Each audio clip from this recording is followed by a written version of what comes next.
Hi, and today with Farrah Prudence. Her ministry is freethecaptive.org. Please check it out, and we'll provide links to her preferred social media contacts in the description below this video.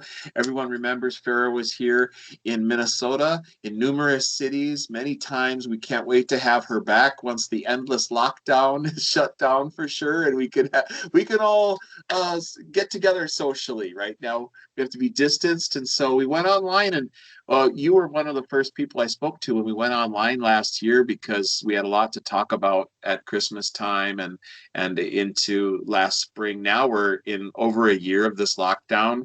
And Farah, what are your thoughts going forward? We're in Ramadan right now. Can you share with us anything about the real meaning of Ramadan and its origins and its actual Quranic and Sharia law origins? Why do folks celebrate Ramadan? What's it really about?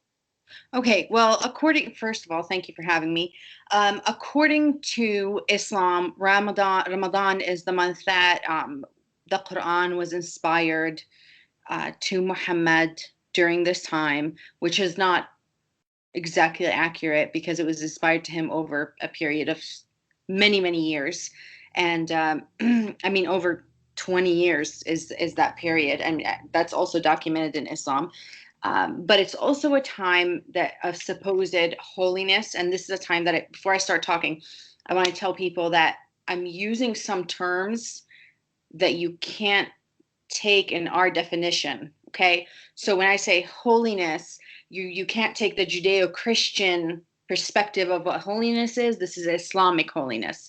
So that's totally different from what we believe holiness is. So to them, it's a holy month. It does contain Laylat al-Qadr, which is the night of, it's called Qadr or destiny. It has several different definitions. And this is considered to be a holy night, better than 1,000 months. So everything that you do in this specific night is multiplied in terms of your, gold stars, because Islam is a scale religion. So the day of judgment, your good stuff, your bad stuff, whichever outweighs the other, that's where you go. But they also believe that during the month of Ramadan, all of the doors of paradise are open and all of the doors of hell are closed. So if you die during the month of Ramadan, you could very well possibly go to heaven. Now, the other thing is, and this is key, because I have a lot of people ask me, why is it that attacks and suicide bombings and all of these things intensify during Ramadan? Well, again, okay, the scale system, Mm-hmm. uh, just in general, any day of the year in Mm-hmm. Islam, all of your sins are forgiven if you die for the sake of Allah. And dying for the sake of Allah is not going on a missions trip. Dying for the sake of Allah is killing yourself in order to kill infidels, attacking and getting killed in the process, anything, anything of that sort. Mm-hmm. So that's any day of the year. Now, during Ramadan, and different Islamic scholars will say different things, but at the end, it's the same thing. Your good deeds are multiplied anywhere between 7 and 1,000, depending on what scholar you speak to. They specifically say that Laylat al-Qadr, the night of the Qadr, which is at the end of Ramadan, in that one night, because Muhammad said it's better than 1,000 months, then it's multiplied by 1,000. But again, it's a translation issue. It's a theology issue. But so if a jihadi, a Muslim fighter, kills one person, it's like killing anywhere between 7 and 1,000. All right. Of course, a non-Muslim person. So this is really what we need to understand about the month of Ramadan. They fast from sunrise to sunset, and after that, they can eat whatever they want. Typically, in what I have seen, living in Jordan, living in the UAE, living here in America around Muslims, in Canada around Muslims, um, it is not. They actually, a lot of them gain weight during Ramadan because you're supposed to be um, feeling for the poor, and this is supposed to be a fast to bring you closer to God and all of these different things. A lot of them sleep most of the day, so they don't even Mm-hmm. feel like they're fasting. Um, and understand that schools and things are closed during the day in Ramadan, like in Saudi Arabia and in different places. Not in all Muslim countries, but in Saudi Arabia, they're closed during the month of Ramadan. So, or at least when I was there 15 years ago. So they also like pig out at the end of the night, like from sunset to sunrise, they are eating, and it is feasts. So it is. Yeah. I've been They told. start with dessert too. They'll start Yes. with the dessert. The sweetmeats come out first, but actually the little pastries sprinkled with sesame seeds and drizzled with honey, all the dessert comes out first, and that's an immediate lift off the all-day fasting. So the whole body is being stressed. Then of course the various foods come out. So it's an all-night eating festival, and then sluggish during the day. But all across from Morocco to Malaysia, the whole place shuts down for a month. But economic, schools. Yeah. Don't get me wrong, it is delicious food. It is Yes. delicious. But I love it, actually. I've had 3,000 calorie Thanksgiving meal every day for a month. I love Mediterranean and the whole thing. Kabsa. It's delicious. I've had several Muslims come up to me and say that their fast is that the Islamic fast is much more difficult than the Christian fast because they can't eat or drink anything during the day. And I have done both. Okay, I've done both. I actually went on Umrah, the pilgrimage to Saudi Arabia during Ramadan. I was about, I think I was 10 years old, and I was fasting. That is not. That was not easy.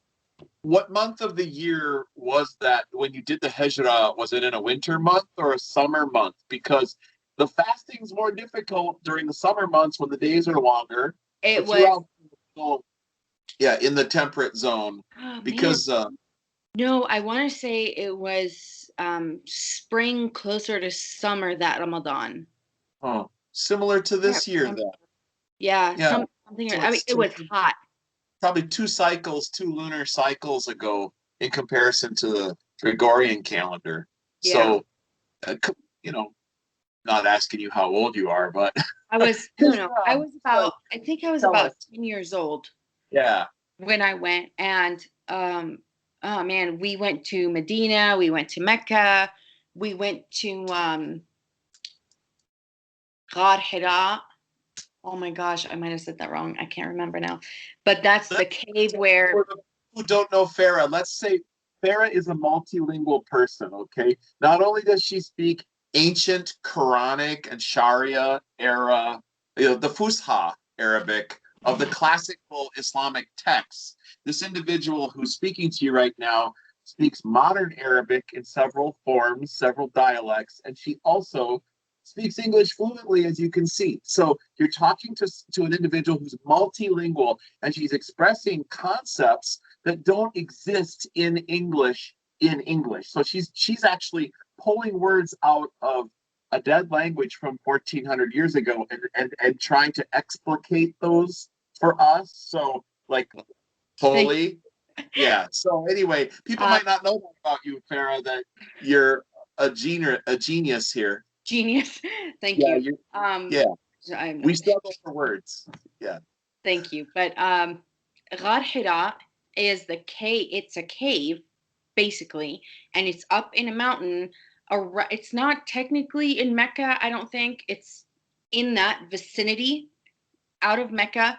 And that's where Muhammad used to go by himself to meditate. We don't know what he did up there, okay? Basically, they say it was to meditate. He was up there by himself without his wife for days on end. And that's where he first saw the angels. That's where he first met the angel Gabriel, whose first words out of his mouth was Iqra, which means read. Muhammad said, Ma ana biqari. He says, I cannot read. Gabriel again says, Iqra, read. Muhammad again says, Ma ana biqari. Then Gabriel says, Iqra.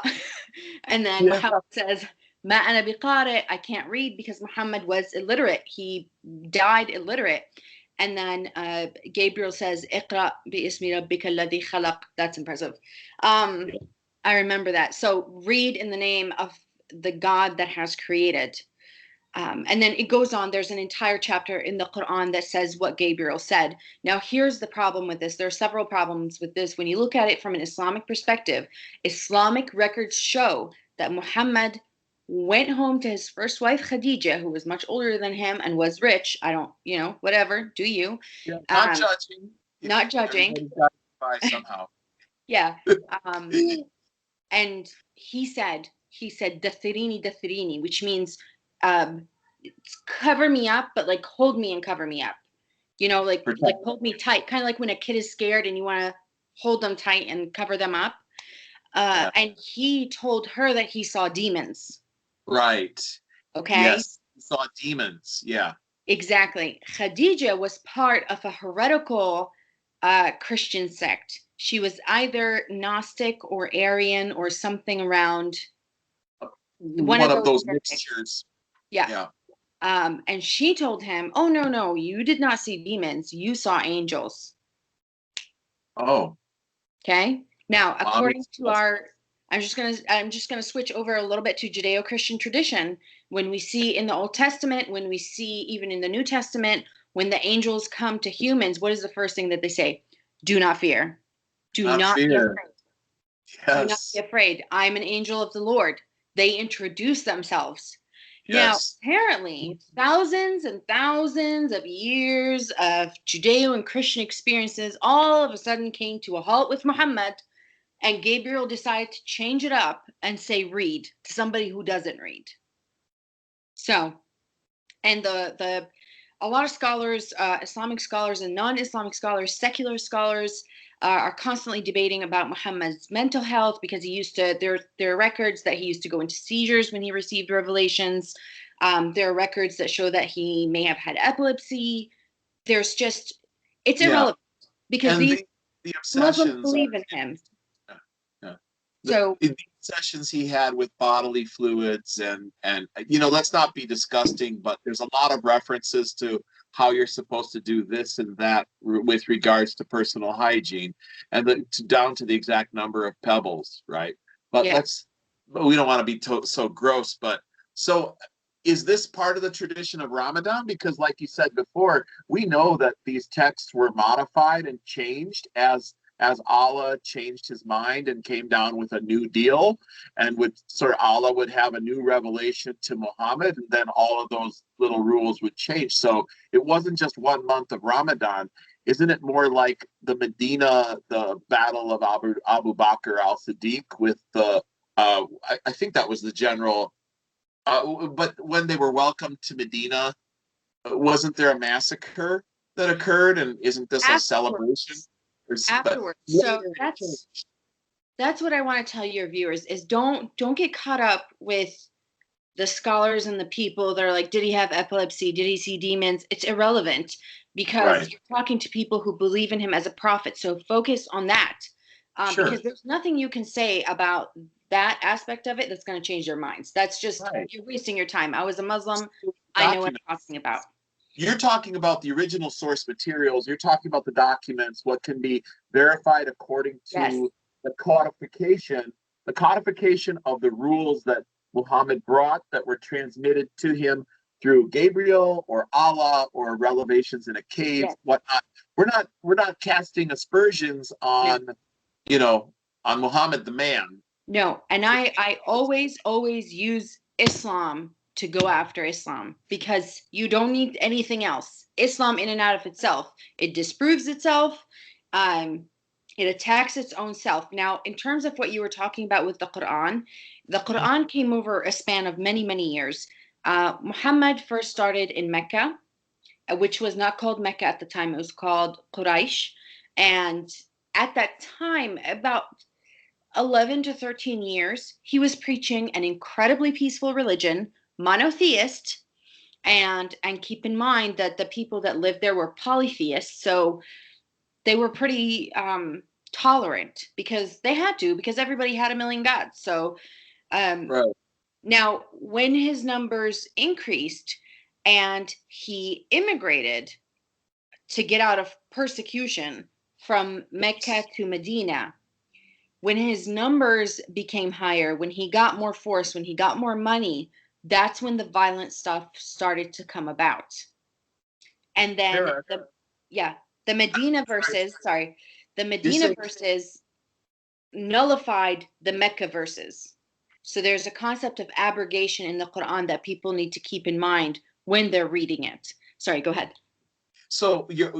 You're saying something that just sparked a new idea that I think is might be interesting to our viewers. That you're talking about Muhammad living in an area with true diversity, true multiculturalism, where Yeah. people they believe in a plethora of religions that are they're coexisting. All right, Yes. to borrow a term from a T-shirt and a bumper sticker, they coexist, Yeah. right? And you've got Jews in the mix, you've got Christians, several varieties of Yes. Christians. You Yeah. would certainly have had Zoroastrians, I imagine, would have been there. Yeah. You would have had Buddhists, as evidenced by some of the architecture that has since been destroyed. There would have been Hindus traveling through there because the Silk Road would have brought people back and forth trading all along those trade routes because they wanted Exactly. commerce and business. And all of these multicultural groups are existing in concert. And suddenly, one group has a problem with this situation. One group gets persecuted. One group can't get along with 100 other religions and Romans and Greeks. Greeks would have been there, and Romans with all of their temples and all of their gods. Yeah. Okay, you would The have had Kaaba. so one group gets say, hey, you know what? We're not so okay with. We're going to let you guys go because we're going to let you walk out of here because we're all getting along, and you guys are starting a shitstorm in here. Then he runs to Medina, and he comes as a refugee, right? And Yes. but anyway, I jumped on your story, but Oh it no, doesn't that's seem okay.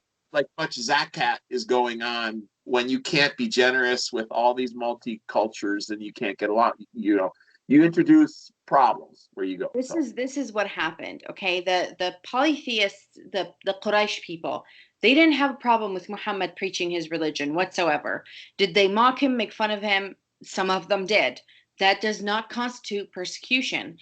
Muhammad started going after their gods and telling them that they have to destroy their statues. The Kaaba, where they how do I describe the Kaaba? It's like the cube. I know you guys have seen it. It's the cube black building. They go around it in circles. Um, yeah, inside were hundreds of statues of different gods. There's even documentation saying that there's a statue of the Virgin Mother in there. Okay, along with a meteorite. along along with many things, and so what happened was Muhammad started going after their gods. This is where they started to have a problem, and they did persecute them. They did kill some of them. Um, but is it the persecution that Christians went through by the Romans and the Jews and everybody else? Not even close. It's not even close. Um, No, it doesn't compare. And Muhammad left, went to Medina. The first battle, the very first battle that he led, actually was not a battle at all. They were being land pirates, basically. They knew when the Quraysh, I'm sorry, their trade group was leaving. I think they were leaving. When they were leaving and they had all of their money and their stuff because they're going out to make business deals, these people were not fighters. Okay, the Quraysh people, they were traders. They just right. traded spices and gold, and that was their. Commerce, adding value, improving Yes, people's lives, capitalism. bringing people stuff that they want to Yes, get by. You want a little spice? You want some curry from India?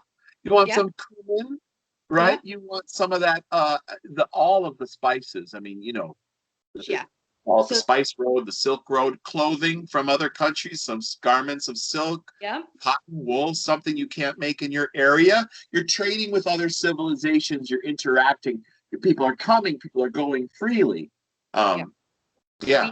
Our A good, records show that Muhammad's uncle, for example, his trade route went from it was and these people are traveling by camels and horses. This is pretty a long ways away. You're looking at Quraysh, Mecca, and Saudi Arabia, going all the way up to Turkey and going through possibly the Holy Land, Lebanon, Syria, taking that kind of route so they can hit all of those ports Right. on the Mediterranean, because a lot of ships and everything were coming in there. So now you're getting products from Europe, from North Africa that you don't have to actually travel to get.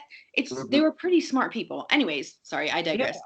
The point is, but their business, yeah, they're adding value to people's lives by yep, engaging in commerce with other civilizations, and these routes are protected by the Roman Empire. You know, they're covered by the Pax Romani, and they're traveling on roads that are built quite probably by the Romans, and they're you know, I look, it's a nice period in human history because there's some it is. peace in the valley, It and is. people, yeah.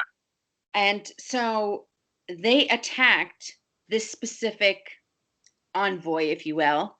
And Muhammad said, well, since we left our homes there and our treasures and everything, they owe us this money. Oh, They sure. stole the money, they stole the goods, and they killed quite a few people from that envoy. So, What a wonderful. That's a big no-no. No, there should be at least honor amongst people who are in business, but of course, there's no honor amongst some thieves. If you're going to be a land pirate, you may as well live large. But so now this first victory really got the momentum going for him. And Medina was had a lot of different Jewish tribes around it. Now, these people in Medina were not tradespeople. These people were farmers mostly. They mostly worked in, they farmed their land. Some mhm. of them were probably tradespeople, but that's not the majority. He went to the Jews because there are verses in the Quran where Muhammad tells the Jews and the Christians, go check your books and you can verify that I'm a prophet. Well, the Jews, if they're not good at anything, they're good at keeping records. And they checked his Yeah, lineage and they basically said, we don't know who your daddy is. You don't come from the lineage of becoming a prophet. You have shown no signs, no miracles. None of the prophet one, two, threes you fit in. You are yeah, not a prophet. yeah. Uh, Oops. that really hurt his feelings. And then he decided to go and kill all the Jews. And now, 1400 years later, over 1400 years later, we still have Muslims going after the Jews. And especially during Ramadan. Yeah. Now, But do you think in 1400 years, even today, there's nobody that kills in the name of Hitler? no, no. In fact, I remember, strangely enough, I remember seeing library books dedicated to the life of Hitler in various Islamic states. Oh, yes. Interesting that you would see at the grocery store, you know, where we would see the National Enquirer or the Reader's Digest magazine being sold at the cash register. You can buy Mein Kampf or The Life of Adolf Hitler, some celebratory book about the life of Adolf Hitler. And you know what? We have to be careful because this video might end my career on YouTube. I don't know. For what it's worth, it's been a good It's run. not a secret, though, and it's a fact, and there's pictures of it. Hitler met with at least the Mufti of Egypt, the Yeah, highest Mufti. So that's like a, what would you say, the equivalent of a cardinal or a the someone. Grand Mufti was almost a prime minister in a sense, but he's the leader, the religious leader of the whole area. But there was the SS Waffen Corps, Right. who are specific groups sent by the Turkish and Islamic group of fighters that were fighting in Europe on the side of Hitler. So the Right. SS Waffen Corps is an interesting chapter in Nazi history. Interesting. Red Green Alliance? Red Green Alliance. Where do we know that? It was extant even back then. They had that going on, that certain That's tendency. I'm Yep, just saying. it's always been. So the also the Muslims believe that during Ramadan, specifically, now they always believe that when they go into battle, that the angels of God are battling with them. They also believe that the Muslim jinn are in their ranks and battling with them. Oh, Um, yeah. because jinn can be Muslim, Christian, Jews, or atheists. This is Huh. according to Islam. Yeah. But especially during Ramadan, your forces will have more, I guess, more angels with them, More, more Muslim, more more forces, locked up. more spiritual forces behind you in your battle. Now, this was unfortunately emphasized and um, kind of padded in real well because Muslims did win many major battles where Yes, odds were very much against them during the month of Ramadan. So definitely. if you want to go back, there are several battles in Islam. You can go back. Muhammad led many battles. He killed many people. So it's you can go back and read all of the history of it. It's quite complicated, It, and in a way, but in another way, it's very easy to see why they latch on to Ramadan.